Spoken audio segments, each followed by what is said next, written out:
The story begins as lightning flashes and thunder rumbles in the sky as a young man suddenly gets flung to the ground. He rolls around on the dirt and tries to catch his breath.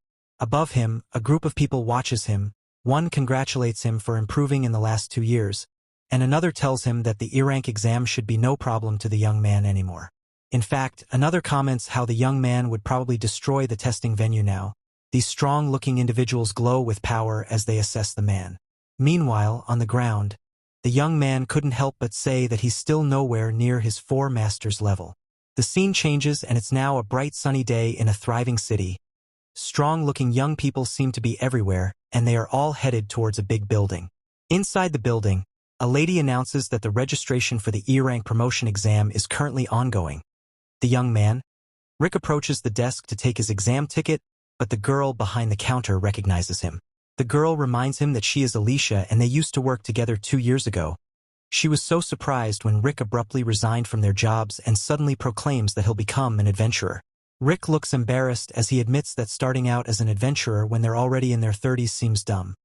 Especially when most adventurers started out on F ranks in their teens and became E-rank 2 years later.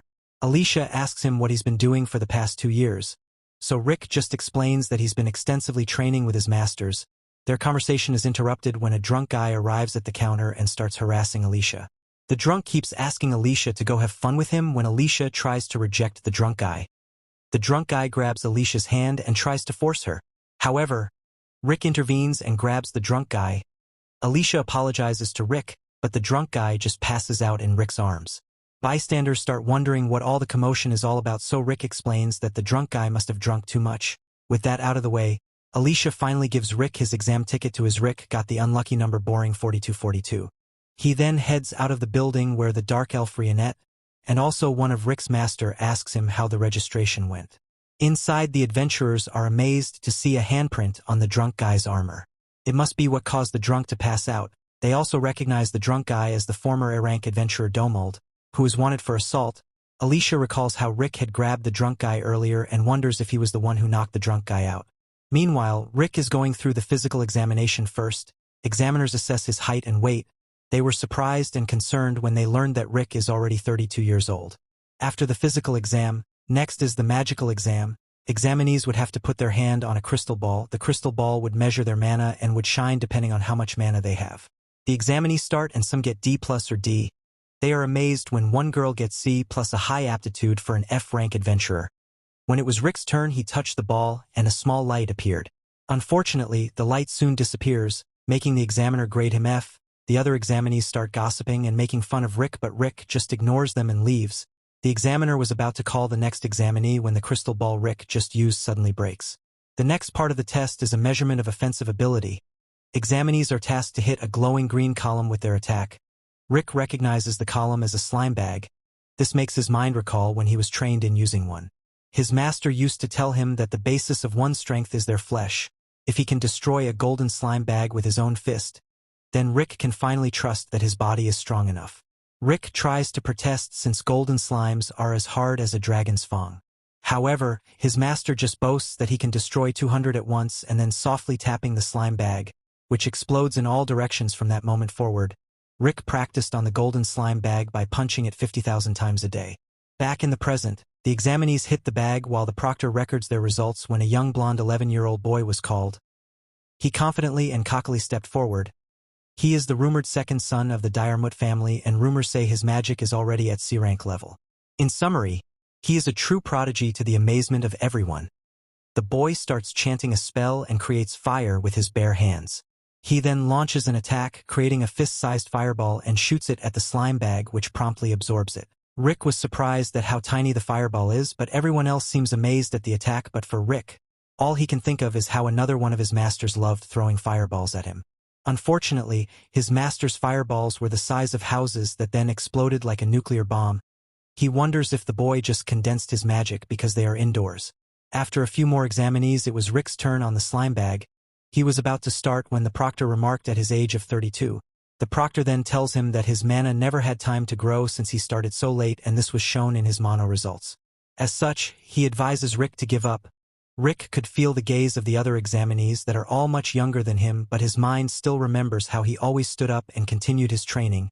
even with bloody fists. He doesn't understand what's wrong with becoming an adventurer at his age. Rick then punches the green slime bag so hard in anger that it slams into the wall, destroying it and spraying green slime all over the room. Everyone was stunned while Rick looked at his hand and guessed that the slime bag must be defective. Meanwhile, the young boy is getting annoyed at Rick for upstaging him. He promises to show him up at the next test, the defensive magic. Unfortunately for him, Rick is once again surprising everyone as he withstands the proctor's attacks at the next test. The proctor recognizes that Rick is still using first nature magic to block his attack, and he advises Rick to level it up for the next one. Rick then admits that he can actually only use first nature magic. Nevertheless, he is confident in his skills. The proctor concedes and starts casting a fifth nature magic attack. A huge cyclone of air blasts forth from the potter's hands, hitting Rick directly in the chest. The huge cyclone of wind even breaks the magic barriers surrounding the venue.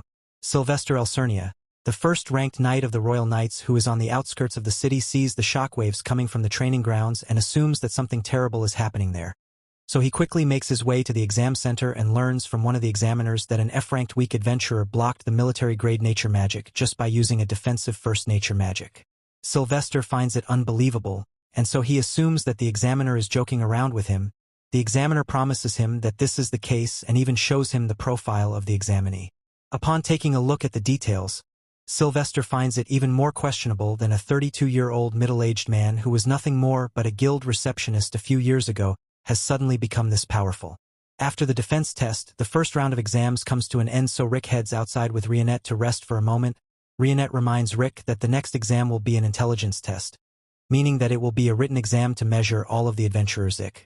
Rick confidently announces that he will get a 100% score in the written test, telling Rionette that just because he was a receptionist, she shouldn't underestimate his intellect.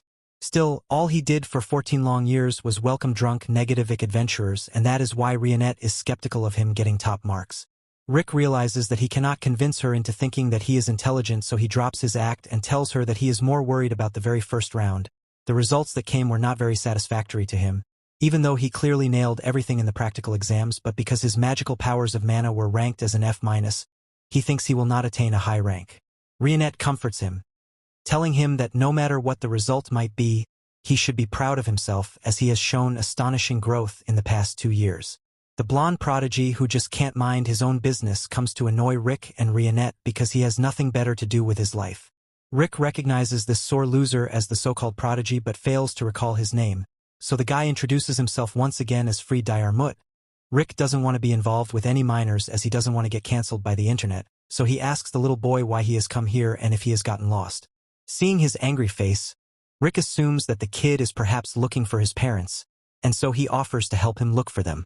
Fried, of course, finds Rick's unintentional remarks rather insulting and accuses him of deliberately stealing his thunder at the exam. According to Fried, it was his long-awaited dream to become the main character, and so he had planned the whole year how he would show off his brilliance at this exam. But because of Rick, he failed to have a heroic debut and couldn't stand out. Seeing that the kid is almost on the verge of tears, Rick tries to calm him down, promising him that it wasn't his intention at all. While he is desperately trying to come to an understanding with this dumb kid, another dumb loser with a wacky haircut enters, accusing Rick of making children cry. This twin ponytail Angelica is apparently the elder sister of Fried, and hence she is here to protect her little brother from this scary middle-aged uncle. Fried tells Angelica that Rick was bullying him and even adds that this uncle is in his 40s. Believing in her little brother's words, Angelica decides to teach this guy a lesson and challenges him to a duel. She is most certainly full of herself, and so she deserves to be humbled. Rick is forced to accept the challenge even though he doesn't want to get involved in any unnecessary fights and is taken to the training grounds. There, Angelica officially introduces herself as a second-class knight of the Royal Knights, indicating that she is pretty damn strong. According to Angelica, duels in this kingdom allow the winner to set a term for their victory, and so as for her terms, she demands that Rick become her servant for the rest of his life. She proudly tells him that once she defeats him in the duel, she will discipline him in every possible way to make sure that he never goes to bully children.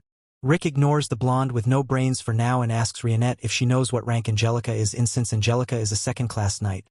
She assumes that she is a B-ranked adventurer. This means that she has the capability to defeat a high-level monster on her own without a party. Rick underestimates his own abilities very badly and starts to think that he will never be able to beat Angelica because he is just an F-rank adventurer. He isn't even sure if he will make it out alive in this duel. As he begins to panic, Rionette once again comforts him, telling him to stay calm and use the training that he has been through these last 2 years. Rionette only makes it worse for Rick because once he remembers the gruesome training he had gone through, he becomes terrified, to the point that he pukes. Still, Rionette continues and tells him to be confident as he is now a member of the strongest adventure party on the continent, the Orihalcon Fist. Thanks to Rionette's words, Rick regains his composure and gets ready for his duel with Angelica. Angelica, who had been tolerating Rick's tantrums all this time, couldn't wait any longer, so she brought out her sword and enhanced her own body and weapon by using magic on them. She dashes at him at quick speed and takes him by surprise, not because she is extremely fast but because she is pathetically slow from his perspective. He sees Angelica running at a much slower pace than his own normal running speed, and that makes him realize that maybe B-ranked adventurers aren't that impressive. He avoids the second attack of Angelica, which Angelica thinks happened by fluke because there is no chance an F-ranked adventurer would be able to evade her light-speed attack. She goes for the third attack and once again disappoints Rick, who begins to think that Angelica might have made it to the B rank through nepotism or something. He does not for once consider the idea that he himself might be strong. She keeps coming at him with her snail-like strikes, so Rick finally decides to intercept her. He goes for her head but misses by an inch and makes a huge crater on the ground, making Angelica realize that Rick is actually overpowered, so she immediately surrenders, letting him win the duel. She begins to take her leave with Freed, but Rick stops her as she was supposed to get a punishment for losing their duel. He goes with the terms that Angelica said before their duel, which were that the loser would become the winner's servant for life. However, Angelica justifiably doesn't keep her word and makes a run for it with her brother. Anyway, now that the duel is over, Rick wonders what the results of the first round of the exams will be. Rionette informs Rick that Master Brufston and the others will be coming to the guild soon. Hearing this news, Rick becomes startled again, as he doesn't want to face these scary, overpowered entities.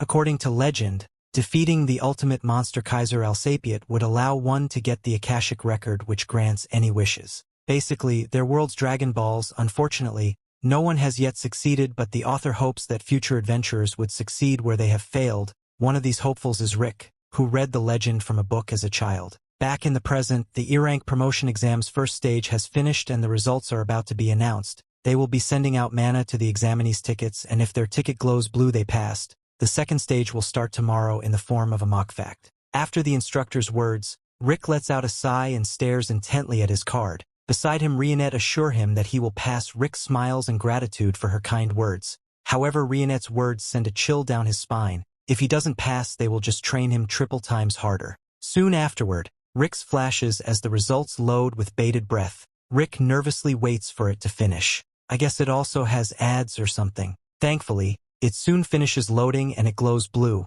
Rick happily shows it to Rionette, who congratulates him. With his nervousness gone, they exit the hall, but a foul stench abruptly assaults Rick's nose. A blonde guy approaches them and starts flirting with Rionette. He introduces himself as the eldest son in the house of Duke Diarmut Raster. His long winding introduction annoys Rick, who decides to just call him Northy. He tries to introduce himself to Raster, but Raster just dismisses him, instead opting to focus on his flirting with Rionette. His pickup lines are so cringy and cheesy that he must have learned it from Reddit. Raster even grabs Rionette's hand and starts fondling. He even offers her to be his second wife. Rick comes to his rescue and slides between them. He explains that Rionette is his girlfriend, so he urges Raster to back down. Raster responds his exam card and laughs. He starts belittling Rick for being an F-rank despite being old already. In fact, Raster boasts that he was already E-ranked when he was 14 years old. Currently, he is an E-ranker and is actually an examiner for the second stage of the exams. Raster says Rick away and invites Rionette for dinner, but Rionette declines and even hugs Rick's arms.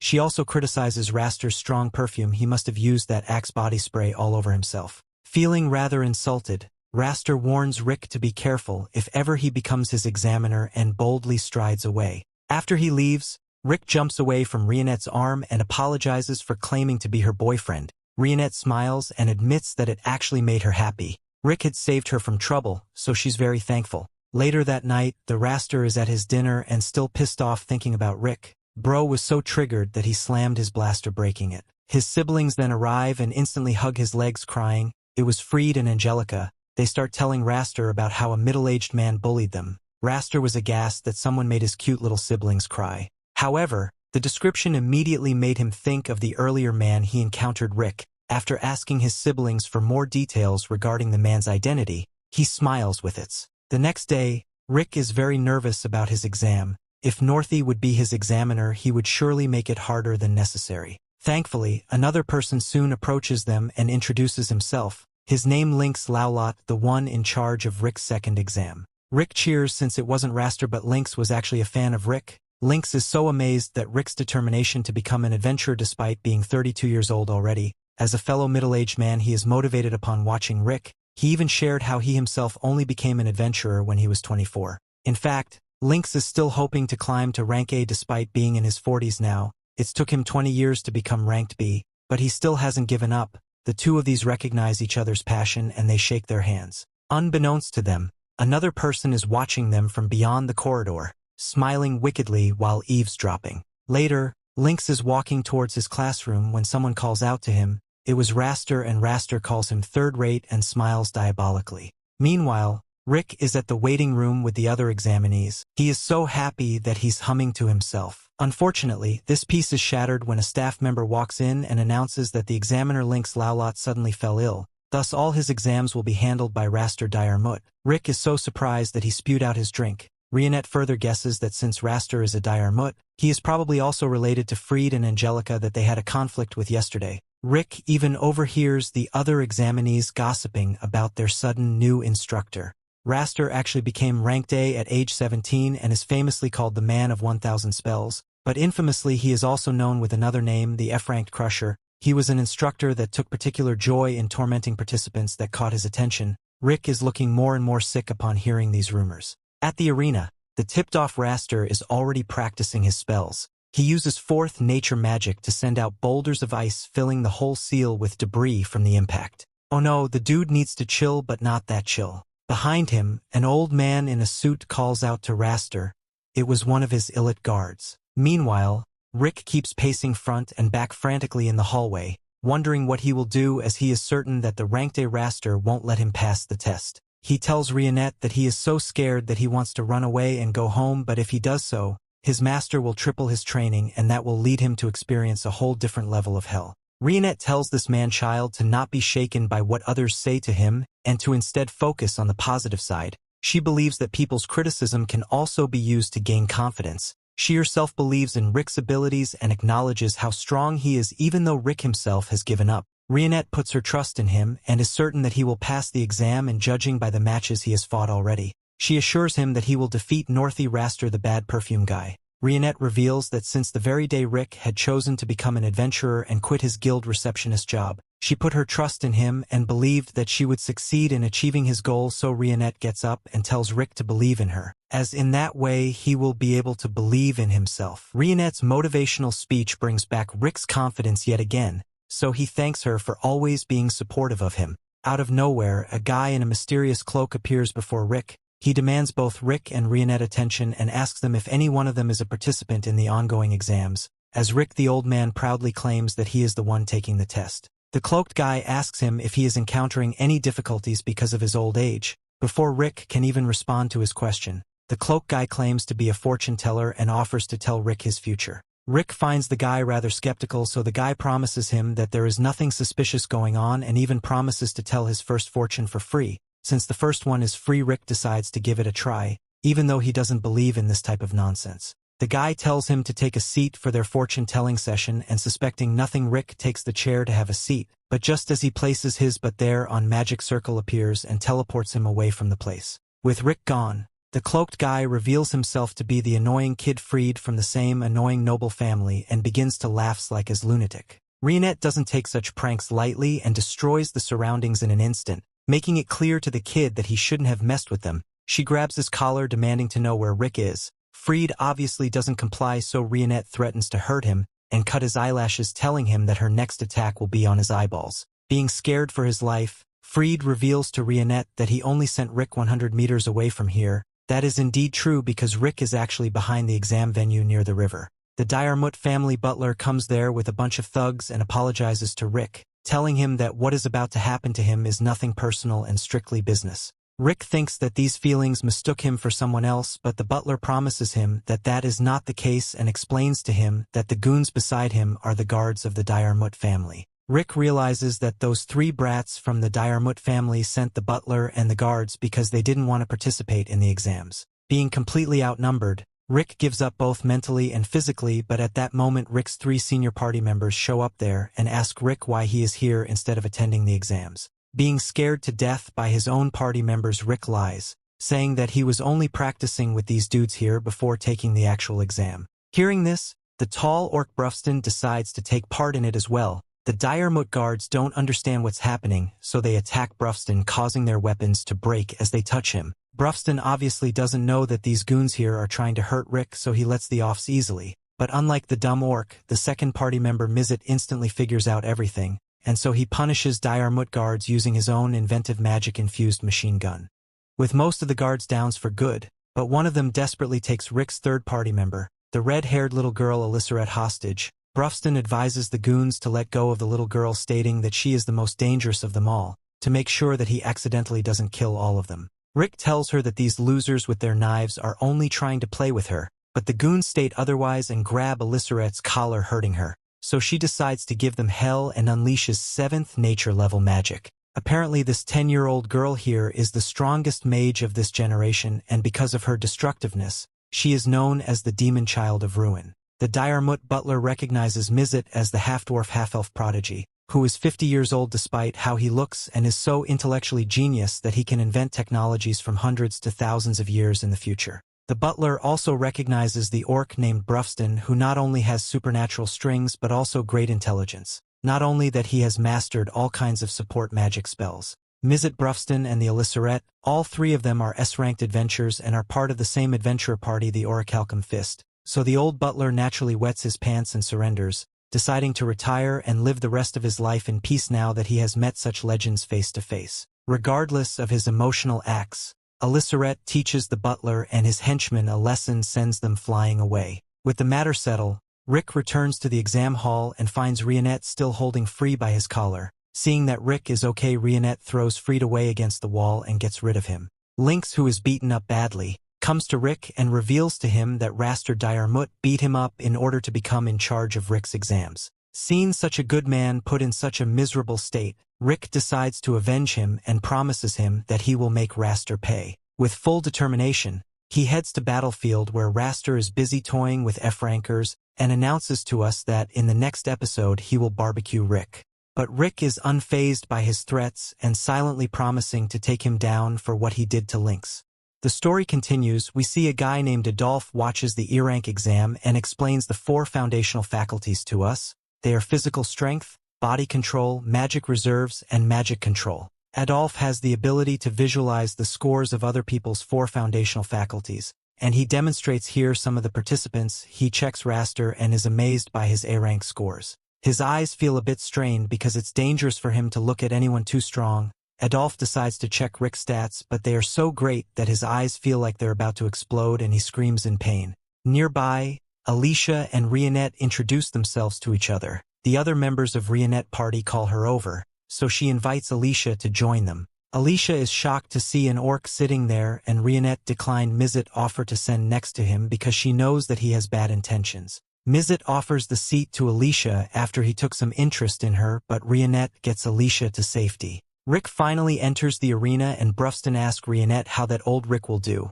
Rionette reveals that he will pass the exam, but Alicia points out that it won't be so easy because he's going against Raster.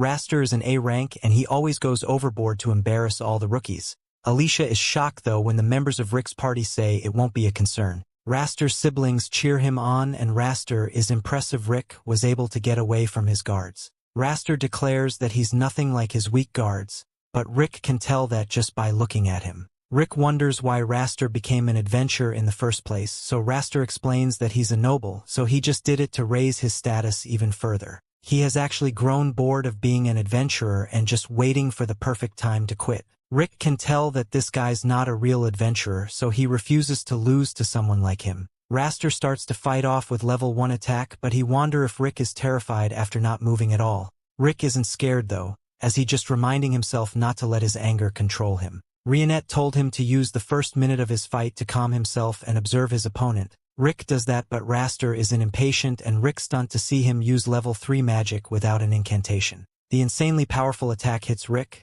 but he remains standing strong as he's analyzing his opponent just like Rionette said. Alicia is worried about him, but Brufston says that an attack like that is nothing for Rick. He explains that out of the 4 foundation faculties, magic reserve has to be developed before a person reaches the age of 20. Otherwise, there is no hope for further growth. Rick became an adventurer at 30, so his magic reserves are extremely low. However, Brufston had a solution, and we look into the past once again. Brufston told Rick that the one thing he could always depend on was his body, and he decided that they would take a little stroll to the next town over. The problem was that he's trapped Rick to some giant weights that weighed 100 kilograms each. Rick was horrified, but Brufston just told him to hurry up because there was a den of carnivorous monsters in the forest.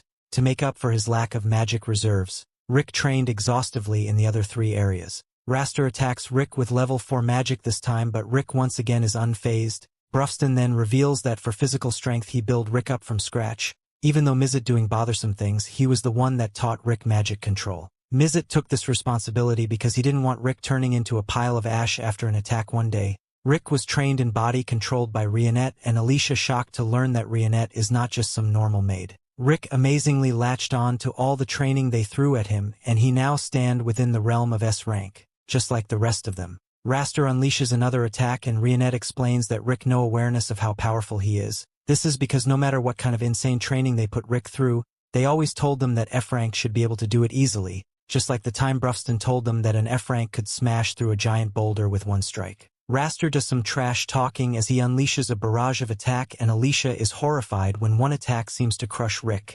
Raster mockingly says that he went a bit overboard, but he is stunned when Rick emerges unscathed. Raster is annoyed by his resilience, and his siblings are shocked by the old man's strength. Raster powers himself up to finish the battle with his fist, but Rick just easily knocks him back. Rick now finally understands what Rionette was telling him. Raster is so obsessed with the talents he was born with, he neglected to refine and further them.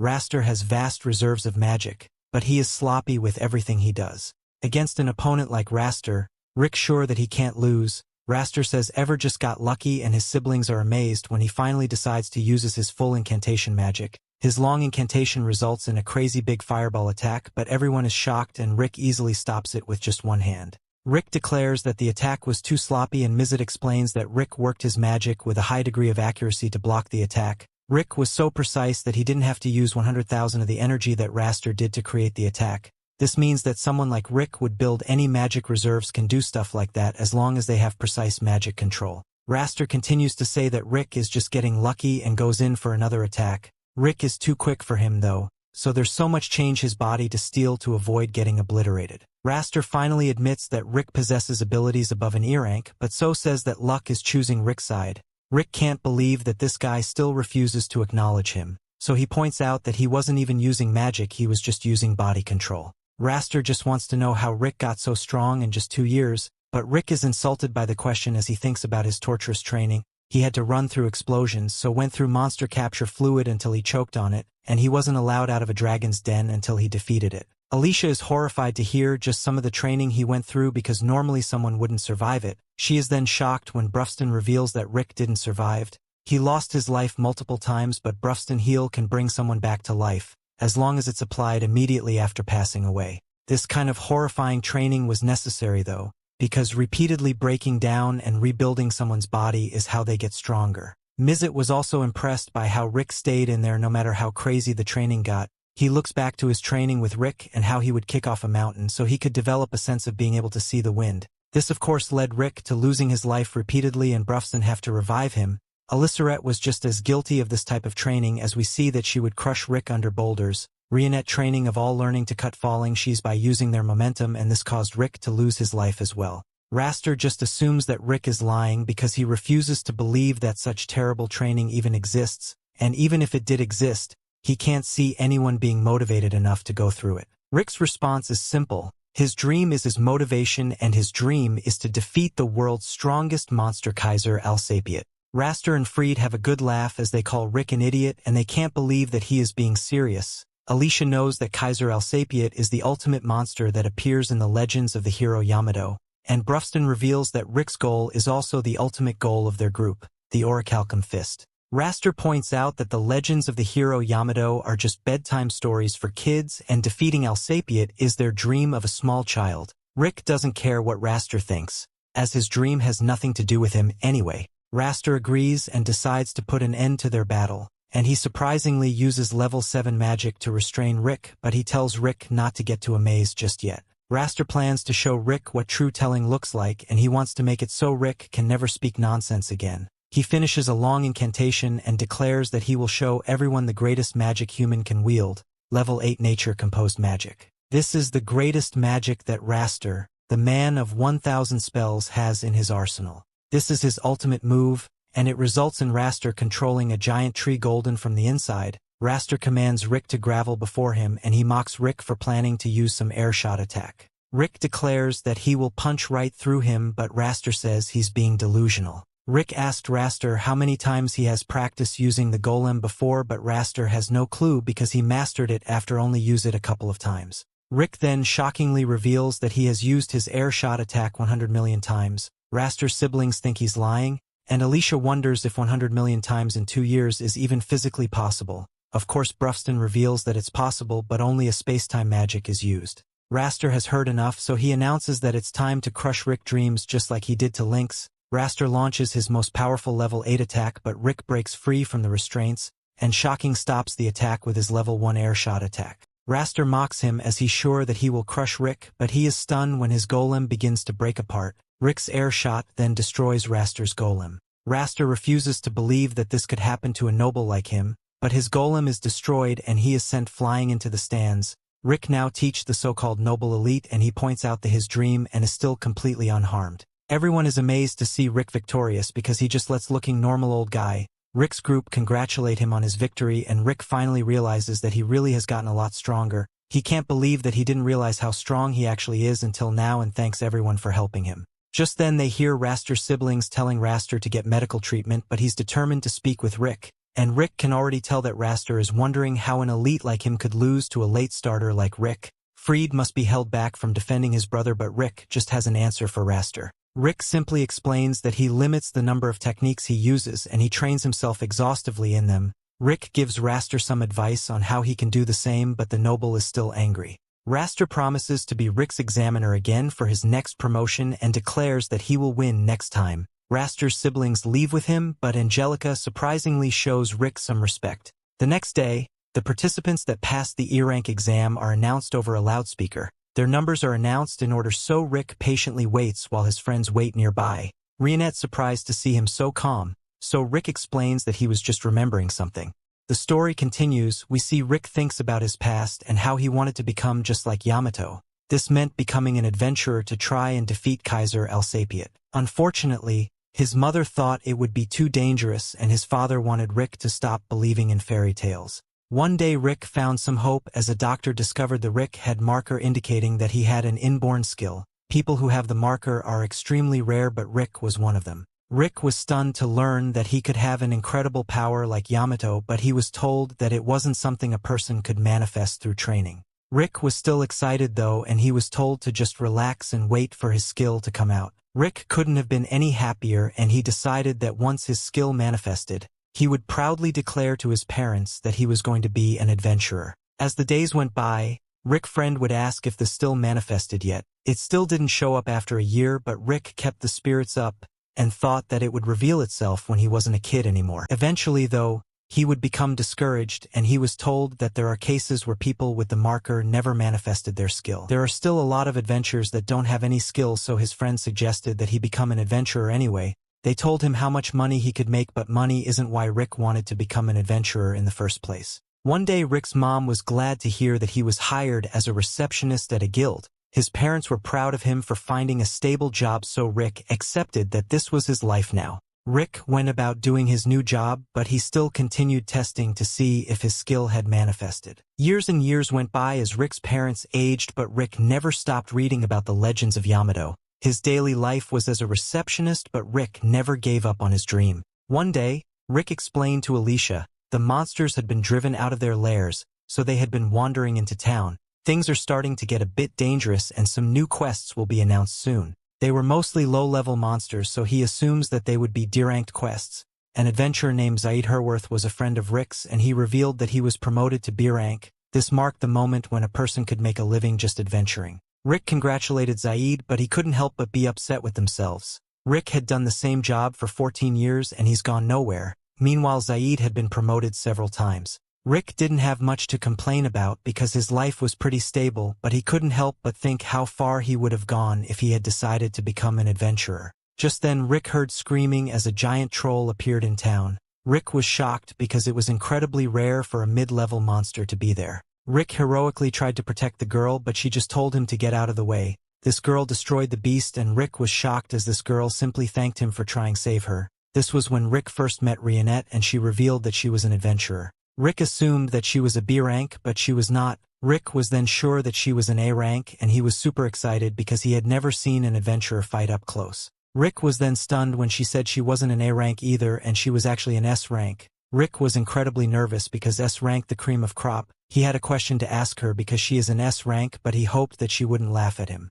Rionette explained that laughing would not be a concern because since the 9 years that had passed since she was 8 years old she had never laughed. Rick just let it all out and revealed that he has always dreamed of defeating Kaiser Alsapient. On top of that, he also has an innate skill that hasn't manifested yet. He explained that he was 30 years old, so he asked her if he thought there was still time for him to become an adventurer. Rionette acknowledged Rick had courage because he tried to save her, but he was 30 years old and he never trained his magic reserves. Rick already knew about this limitation, but Rionette explained that it's not just hard to develop resistance after not training it. When you were young, it's basically impossible. Adventures need at least some magic reserves, so she was confident that Rick had no chance at making it as an adventurer. Rick kept a positive attitude as always and he thanked Rionette for the reality check. He could finally stop clinging to the dream he should have given up years ago. Rionette apologized, but Rick said he needed to hear that. He talked non-stop, hoping to mask his disappointment, and jokingly asked her to have a meal with him. Rick was shocked though when she accepted his offer, and she made plans for them the next day. The next day Alicia could tell that Rick was in a good mood and he excitedly told her that they should work their hardest. Zaid arrived that the happy Rick excitedly gave him his quest. Rick couldn't believe that he was having dinner with a girl like Rionette, and he realized that his life wasn't so bad after all. Just then people began scrambling as a monster had appeared and Rick's good mood was ruined. Rick got worried when he spotted Rionette, but he remembered that she can handle herself easily. Rick was then startled when several more monsters appeared, but Rionette told them that she would handle them. Rick knew that he would only get in the way, so he stood aside while Rionette started destroying the beasts. She tore them to pieces and Rick was amazed to see what an S rank could do. Rionette finished up the last monster, but she became concerned when she sensed something. Rionette had a flashback to a horrible memory and she collapsed because of the terrifying magical energy. Another beast arrived to attack them, but Zaid appeared out of nowhere to rescue them. Some other adventurer showed up and Zaid explained that the guild put together an emergency quest. The adventurers then worked together by using their amazing abilities and they started annihilating the monsters. Rick thought he had already given up on becoming an adventurer, but watching this group fight made Rick realize that he was still jealous of them. Rionette warned him that it's too dangerous there, but Rick said they would be fine because it is a B rank. Rionette was still terrified though and revealed that a B rank wouldn't be enough to fight the threat that is nearby. Rick was shocked and Rionette revealed that the threat was dragon.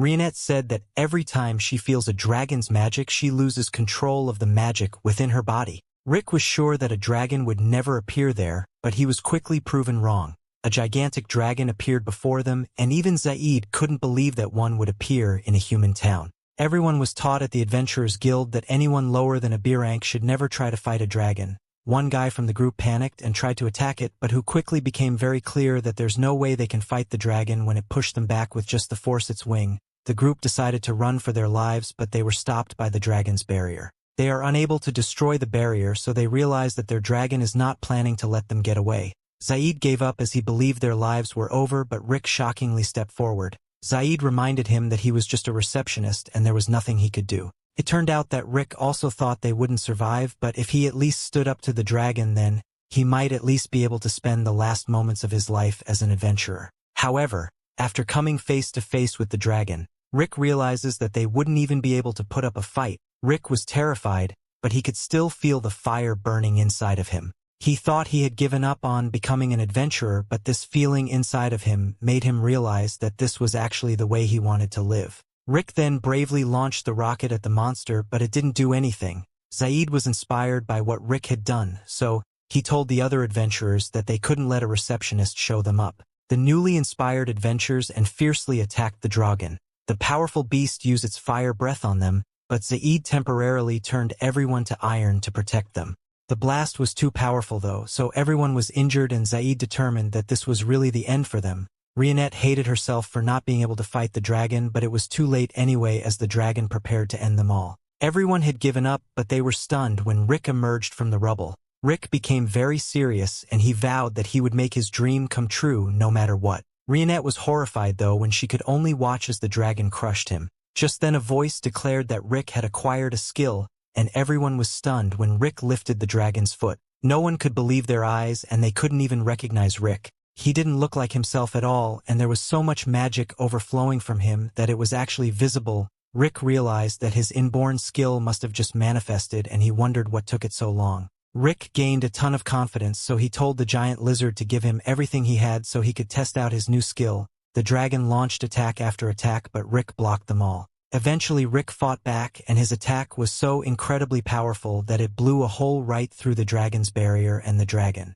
Everyone, including Rick, was stunned by what just happened, and Rick humbly said that that wasn't so bad just before he collapsed. A while later, Rick woke up in immense pain and Rionette informed them that every magic circled in his body was destroyed. Rick had been asleep for an entire week, and he was shocked to hear that Rionette sat by his side the entire time. Rick couldn't understand why, so she revealed that she was waiting, so she could invite him to join the party. She belonged to the Orihalcon Fist. Rick didn't believe her, but she explained that they share a common goal, and that is to defeat Kaiser Alsapiet. Rick was even more shocked by this part because it confirmed that Kaiser Alsapiet actually exists. Rick fought with courage alone, so Rionette was confident that he would be able to grow stronger and fight alongside her group.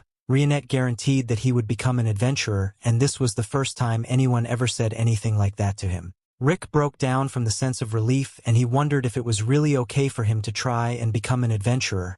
Rionette had assured him that it was okay, and Rick couldn't hold back the tears. Back to the present, Rick's numbers announced, and Rionette congratulate him on officially becoming a fully qualified adventurer. Rick credits his mentors for teaching him, and he thanks his old self for never giving up on his dream.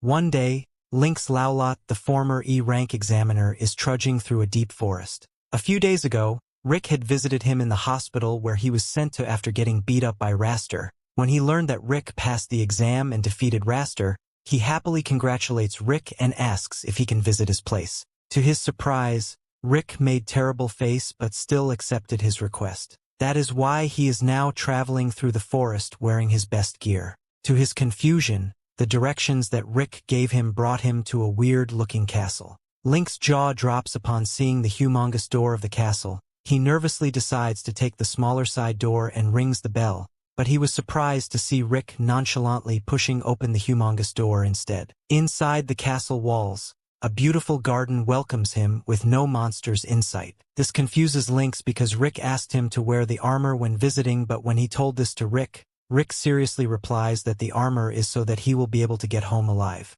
Inside the main castle, Rionette welcomes Lynx. A cute little girl also happily waves at them, and Lynx wishes that his daughter can grow up as happily as her. To his utter shock, the little girl suddenly, without warning, throws 6 nature levels lightning magic at him without even chanting anything. Thankfully, Rick steps in front of him and deflects the lightning to a nearby wall. Rick then scolds the little girl, Alysseret, for throwing magic around the house. Alysseret pouts and points out that Rick hasn't played with her yet, but Rionette each speaks up and threatens to lessen her meal. This immediately works on the little girl, who profusely apologizes to the maid.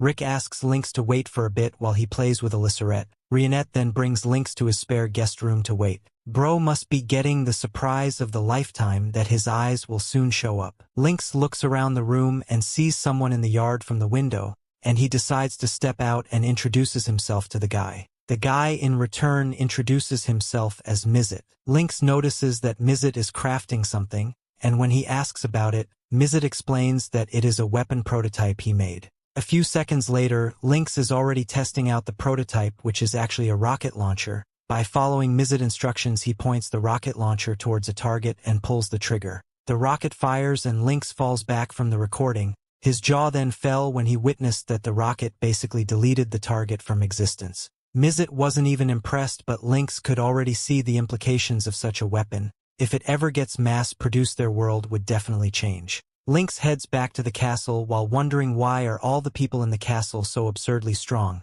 Another scene shocks him when he sees an orc reading inside one of the rooms. Brufston easily sensed him outside and invited him to enter. Inside the room, Lynx could see that bookshelves basically cover all the walls. He guesses that Brufston must be the intellectual in Rick's party, and Brufston does admit that he is the one who mainly trains Rick. When Lynx learns about this, he asks Brufston if he can also partake of said training. After all, if Rick could grow strong enough to defeat Raster, then maybe there's also hope for him. Brufston stares at his eyes and acknowledges his resolve. Thus he agrees to give him a bit of training. Meanwhile, Rick is looking for Lynx when he learns from Mizet that he saw Lynx walking into the forest with Brufston. Rick was immediately horrified and worried about his friend because he knows what a masochist Brufston is. As for Lynx, he is now falling off the side of a cliff with 2 iron balls attached to his feet. Damn dude has little balls of steel. Lynx says his farewell to his daughter as he plummets to his death and accepts his fate. Thankfully, Lynx happens to land in something soft, but rather unfortunately, he also happens to land in another weird scene. He had landed in the belly of a wild boar that Rionette had hunted for their dinner. He thanks Rionette for saving him and explains how Brufston basically pushed him off the cliff earlier after putting weights on his feet. If not for Rionette, he would have surely died just now. Rionette then replies that this is true because Brufston is usually the one who kills Rick. Lynx was once again horrified, but Brufston chose this moment to show up and drag the crying Lynx steel balls and all again into the forest to continue their training. The sun was about to set when Lynx was finally returned to the castle, thankful that he was still alive. Rick arrives and scolds him for believing Brufston. He warns him to never believe the members of Orihalcon Fist when they say they will go easy on him, or that they won't do it ever again.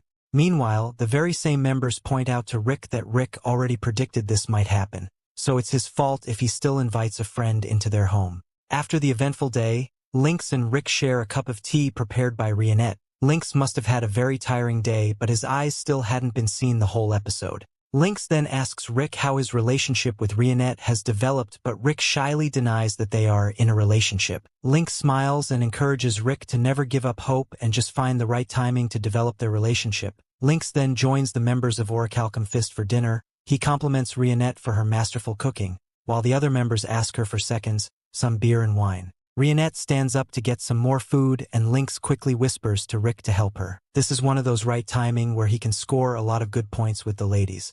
Damn, we all need a wingman like Lynx. After Rick departs the dining hall, Lynx asks the other members of Orihalcon Fist if they know anything about Rick's inherent skill. Brufston replies that it is the kind of skill which only activates under certain conditions, so Rick unfortunately couldn't demonstrate it, but despite all of this, Rick is already on the S-rank level. In fact, when his skill activates, he is even stronger than them, which amazes and surprises Lynx, since Lynx is a person who works at the Central. Brufston asks him if he is aware of the magical crystals that are also known as the 6 Grand Orbs. Lynx claims to have heard of it in the legend of Yamato. After informing Lynx of the Orihalcon Fist's combined goal to defeat Kaiser Alsapiet, Brufston proceeds to tell him about the 6 Grand Orbs. These 6 Infinity Stone ripoffs are apparently the key to opening the gates that are connected to the realm called the Spiral Origin. That realm, more precisely that dungeon, is rumored to be located at the very edge of this world, and at the very bottom of that dungeon,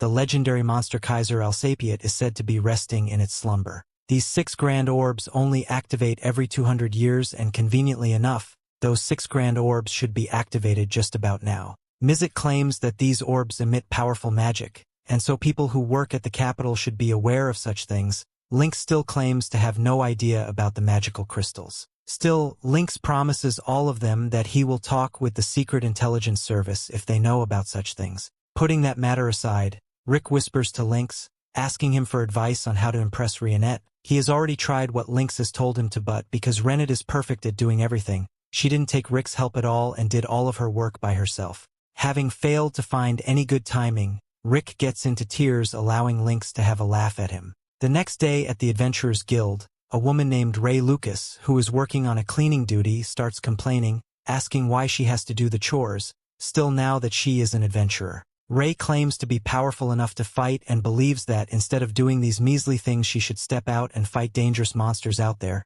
She even begins to use her broom as her weapon to demonstrate her swordsmanship skill and proudly states that she is strong enough to send all of the monsters flying. A deep voice grabs Ray's attention all of a sudden, so she turns towards the voice and finds that it's none other than the orc Brufston, his apprentice Rick and Alysseret, who have come to take a guild quest. Brufston chooses a quest for his party, but the guild master doesn't allow him to take it because it's at a difficulty of 82 out of 100 possibly. Brufston states that he can easily clear a quest of that difficulty, but the guild master still refuses. Meanwhile, Ray with the broom doesn't understand what kind of weird-looking adventure party this group has formed. They have a talking orc who is carrying a little girl on his shoulder, not to mention the 40-year-old grandpa tagging along with them. Ray also doesn't understand why the guild master is acting so stressed in front of them and why he is constantly bowing his head to them. Rick, being the only reasonable person here, reads the requirements of the quest and finds that their party will have to have 4 members in total with at least 2 A rankers. There already are 2 S rankers in their party, but the 4th member is missing, so Rick comes up with the idea to recruit a temporary party member for the quest. Brufston turns to the guild master, asking for his assistance in hiring the temporary member. In an instant, the guild master turns to Ray and tells her join them, asking her if all of her boasting earlier meant nothing at all. Before Ray can even give her answer, the guild master takes it as a yes and wishes her the best of luck. Brufston approaches Ray, making her question if she really needs to team up with the ugly-looking orc. Her careless remark startles the guild master. He tells her not to speak with them that way, giving her the hint that they are highly dangerous and can take her life with a snap of their fingers if they want to. Still, Ray doesn't believe that an old man and a mere child possess any danger at all. In any case, she joins the team as she is really eager to see what's out there in the real world. Rick reveals to us that Lynx has already told them that one of the 6th grade orbs is their real goal in this forest, and that is why they have taken this quest to find that magic crystal. While on their way there, Ray, who is an F ranker, starts pitying Rick upon learning that an old man like him is still at the E rank. Anyway, Alysseret locates the magic crystal and starts heading straight for it. On the other side, Mizet, who is alone with Lynette at their castle, tries out his luck with her and gets justifiably punished by her as she breaks his precious spy gadget into dozens of pieces. Rick's party locates Wyvern and its sight frightens Ray. It gets even worse when Brufston frankly punches the wyvern face and sends it flying away, making Ray realize that the orc is the only monster here. Brufston uses the corpse of the dead wyvern to attract more wyverns to them, and as if it were child play, he and Alysseret burned the entire board of wyverns alive. The red wyvern that is apparently as strong as a dragon targets Rick and Ray. According to Ray, a red wyvern is said to be so strong that even a rankers cannot beat it, so she thinks their best course of action will be to run away since both of them are rookie adventurous. But Rick doesn't leave as he is entirely confident that he alone is strong enough to deal with that wyvern. Seeing how courageous this E-ranker is, Ray also decides to stay and fight the wyvern alongside her party member. She states that her idol is the legend Yamato, and since her idol would never leave their comrades behind, she too doesn't want to do that. Rick respects her decision and tells her to act as his support, but before she can even have any contribution in the battle, Rick one-shots the red wyvern, making her eyes pop out in disbelief. The next morning, Ray is once again busy procrastinating during her cleaning duty. The guild master approaches her, asking her how her quest went with those crazy mad lads. Ray tells him that when they were done subjugating the wyverns, the orc took the remains to cook it for dinner. The guild master states that S-rankers tend to be crazy like that and also unintentionally motivates her to become an S-ranked adventurer. With that goal set in mind, Ray sets off to train as she wants to climb up her ranks and gives the broom to the guild master. The Orihalcon Fist members return to the castle and show the red flower, the first one of the 6 grand orbs, to Mizet, who comes up with an idea to use the red flower to locate the other 5 orbs. He uses a magic spell called Earth Mapping on the red flower, which literally creates a holographic map that shows that the next orb is at a place called Heractopia, a country that is famous for their love for combat and sports. We then learned that 400 years ago the 4th king Alexander Heractopia built the Colosseum. The king held fighting competitions and Alexander himself fought with no weapons but his own body. He reigned as the undefeated champion of 10,000 fights. Then people from all over the world came to either watch him or fight him. This small kingdom grew exponentially and it is now known as the Kingdom of Heractopia. Rick and the others arrive at this kingdom and stare at the statue of Alexander, who was known as the King of Fists. Fighting for entertainment is a huge business here, so being a fighter is a popular occupation. These professional fighters are called pugilists. Brufston wishes he could have sparred with King Alexander at least once. when he was alive, but Wake fears that they would have destroyed the kingdom. Our group tries to get information on the 6 jewels, but people are terrified of the giant Brufston. Just then they notice some bald guy bothering a girl. Brufston decides to have some information, but the creep says he's not intimidated by orcs because he's a pugilist. Brufston straight up tells this guy that he doesn't look very strong, so the creep challenges him to meet him in an alley. Brufston takes the guy up on his offer and easily destroys him. The guy's name is Gold and the girl's name is Militia, and they offered to answer any questions. Rick shows them the Crimson Blossom and explains that there should be another one of these gems in this kingdom. They are amazed by the magic emitted from the stone, and our group is shocked when they say they have seen one like it before. They can't remember where though, so Rick begs them to think harder. Just then they're interrupted by the announcement parade of the Fists tournament. It is a fighting tournament to determine the pugilist champion. It will take place in 2 months, and it gets over 500,000 attendees every year. A guy named Kelvin Erwolf is a 5-time champion who has won the last 3 tournaments in a row. This guy is insanely popular, and everyone is shocked when they realize that the stone our group is looking for is attached to the champion belt Kelvin is wearing. Kelvin thanks his supporters for cheering him on, and he explains to a trainer that it's his job as a pugilist to create excitement for the tournament. The trainer can tell that Kelvin is still lives in good health, but Kelvin says that he will just be happy if he can find a worthy opponent. Just then Rick enters the gym and explains that there are adventurers looking for a certain gem.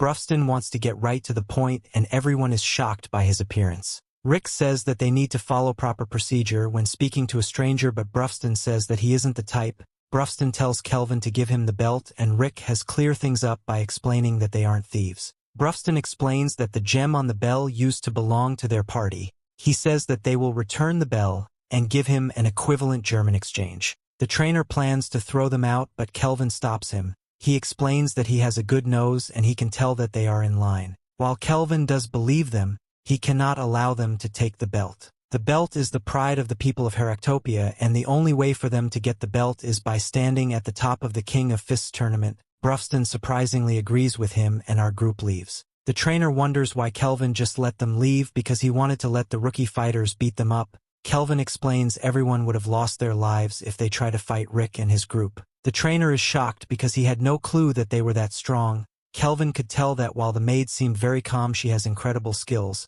Rick was also unremarkable looking, but Kelvin could sense that he has trained his body to an extraordinary degree. Rick doesn't emit the aura of a powerhouse though, so Kelvin considers his total strength to be unknown. As for the orc, Kelvin is excited because he's the real deal. Nearby, Brufston explains that the new plan is to become pugilists so they can win the king of this tournament. To enter the tournament, they will first have to pass some preliminaries on either the east or west side of the kingdom, and then one against those who qualified. Brufston decides to enter through the Eastern League, and he instructs Rick to enter through the west. Rick wonders if Brufston would be okay on his own, so Brufston explains that he has already arranged to have a guide. This guide turned out to be Baldy. Afterwards, Rionette explains that Rick must pass a test to become a pugilist before anything. Tons of people from around the world take this test in the hope of obtaining glory, and Rick says that it sounds like fun. The first test is a physical mock battle, and opponents are selected at random. Rick's opponent is a promising newbie who has won each of their bouts in the tournament preliminaries. Winning or losing isn't important though, because participants can still pass as long as they meet a certain standard. Just then Rick shocked to recognize the voice of his opponent, and it turned out to be Angelica. Angelica makes her grand entrance, but she is horrified to see Rick. The small audience cheers her on, and they predict that she will quickly destroy Rick. Rick fears that her Aster is there as well, but Angelica explains that she came alone. Angelica thinks about how bad things are for her since her opponent is the old guy that beat her ranked A brother. Even though winning doesn't matter right now, Angelica refuses to suffer defeat in the mock battle. Rick still doesn't look very strong to her, but she doesn't plan to let her guard down like last time. The test begins, and Angelica vows to go all out right from the start this time. She says the name of her powerful attack, but she instantly falls to the ground. Angelica thinks she just lost her balance, but she falls again. Rick stands over her and wonders what she thinks about this new skill he has learned in the last few months. Angelica is shocked to hear that he has been knocking her down, and he explains that this skill is called the 8 secrets of going easy. Secret number 1 is continually sweeping the legs of his opponent to demoralize them. Angelica's horrified because this means that Rick has been sweeping her legs so fast that even a knight second class can't see it. She doesn't believe that such a skill could possibly exist, but it's entirely possible when it comes to Rick. Angelica creates some distance between them and Rick once again just knocks her down. Rick keeps doing it, but Angelica says that this isn't nearly enough to make her give up. Rick then decides to fight seriously, so Angelica's buff is called and she surrenders. Rick is a pugilist now, so he has to the preliminaries. However, just then, Angelica stops him to wonder how many times he plans to humiliate her. Rick doesn't want her to cry, so he offers to take her to get something to eat. Malicia's parents own the restaurant, so she tells him to just relax and enjoy some freebies. Angelica is shocked to hear that Rick plans to win the king of this tournament because it sounds like a crazy dream. Angelica became a pugilist 4 months ago and she plans to enter the tournament as well. Angelica thought that Rick was going to try to win the tournament next year, so she shot that he wants to win this year's tournament. She concedes that Rick's power strains the bounds of logic, but she is sure that it won't be possible for him to win. Angelica explains that the path to the king of his tournament is a long one. First of all, only those who win 40 bouts over the half-year preliminaries earn the right to participate in the league competition. Rick thinks that all he has to do is win a bunch, but it's not that simple. The fights are extremely brutal, so at most people fight 10 bouts per month. There is only 1 week left, and winning 40 bouts in just 1 week is physically impossible. Rick is shocked to hear this because he thought that 10 flights a day would be easy, so he requested to have 40 bouts in 4 days. Angelica is horrified and she wishes she would stop breaking the laws of common sense. The next day, Rick goes to have his first preliminary bout. Rick's opponent is someone named Albert, but he is told that there are rumors about Albert breaking the rules by using a weapon. No evidence was found during body checks though, but there's just told to be careful. Rick faces off against this guy and he's glad to see that he doesn't have a weapon. However, we see the Albert has a hidden stone that increases the force of his attacks by 30 times. The fight begins and Albert uses his coat to obstruct Rick's vision. His attack is powerful and Albert declares his victory. It's too soon though, as his broken arm eventually kicks in. Rick sees the impact stone and points out that it will break its user's bones if they haven't trained hard enough. Albert thinks about how he did train, but it's too late as Rick declares that it's his turn to attack. Rick uses secret number 2 from his 8 secrets of going easy, which is a skill that uses the shockwave from a passing punch to shake his opponent's brain and cause unconsciousness. The point of his 8 secrets is to win fights without causing major injury to his opponents, and everyone is shocked to witness it. Albert is out cold, so Rick is announced the winner. One guy is glad to see someone so powerful, and he determines that this year's tournament will be one for the ages. Elsewhere, we got to look at some fearsome monster-looking guy, and he is told that it's nearly time to get to work. The story continues. We see Angelica participates in her own bout, and she absolutely destroys her opponent. Rick congratulates her on making it through the preliminaries, and she brags about winning 40 matches in a row. She also intends on winning her way through the block league, and Rick is eager to do his best too. Angelica still can't believe that he's going to try and do 40 bouts in 4 days because each venue only hosts 1 bout per day. This means that Rick will have to travel a long distance between preliminary fights, but Angelica doesn't think it's possible. Rick has to get to the Green Hill Arena in 10 minutes before his next bout, but Angelica gets annoyed because he wasn't listening. This arena is 30 kilometers away and he won't be able to get there in time even if he rode on a carriage. Rick calls her crazy for even suggesting that he ride on a slow carriage because he rather just runs. Angelica says that that makes even less sense, but Rick shows that he's much faster than a carriage. Angelica would like to watch Rick's match, but there is no possible way she could make it in time. Rionette said she could make it happen, so she does some ultra-high-speed parkour. At the venue, we see that Rick already finished his bout, but Angelica was in no shape to watch. Rick won, but he still needs to work on his 8 secrets of going easy because he did too much damage. Rick heads to the next venue, so Angelica tries to avoid being dragged away again, but Rionette takes her away anyway. The 3 of them then go from arena to arena as Rick destroyed several opponents. The 4 days pass and Angelica stunned because Rick actually managed to win the 40 matches he needed for the preliminaries. Next is the block league matches, and Angelica's relieved that she's not in the same block as Rick. Angelica was hoping to win the entire tournament, but she realizes now that it will be impossible with Rick around. To make things worse, Rionette explains that the S-rank Brufston is participating as well. Angelica thinks about how no matter how things seem, she still can't let asserted man get away with something. Rionette wonders what she's talking about, but Angelica just changes the subject.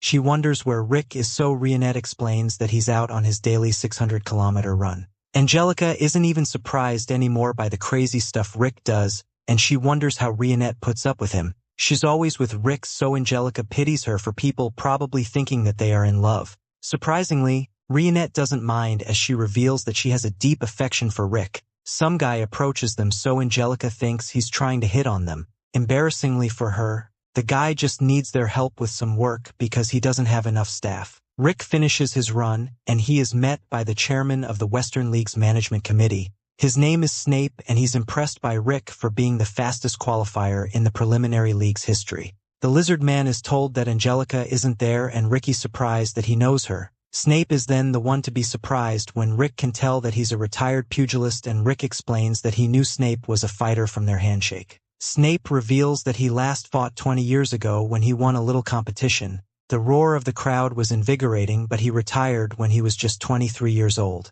That competition ended up being the first and last time he won anything. Snape doesn't compete anymore, but his company has entered someone in this year's competition. As Snape leaves, he tells Rick to say hello to Angelica for him, but he also wants him to warn her not to get too excited. Afterwards, Militia seems worried, and she reveals that Snape is from the Dragonaut Company. Snape makes himself appear like a gentleman, but there are rumors that he's connected to the underworld. He's the lead sponsor of this year's competition, and sponsors are given one slot for a competitor in the tournament. Just then, Rick overhears some guys talking about this year's bunny girl. They fawn over a newcomer, and they call her a dark elf girl. The next day, we see the bunny girls they're talking about as Angelica and Rionette have agreed to help the guy from earlier. The job of these bunnies is to build excitement for the tournament and to take bets. Rionette only agreed to do it because Angelica did, and Angelica says that she couldn't turn down someone asking for help with blood on their face. Some drunk guy makes all the bunny girls uncomfortable,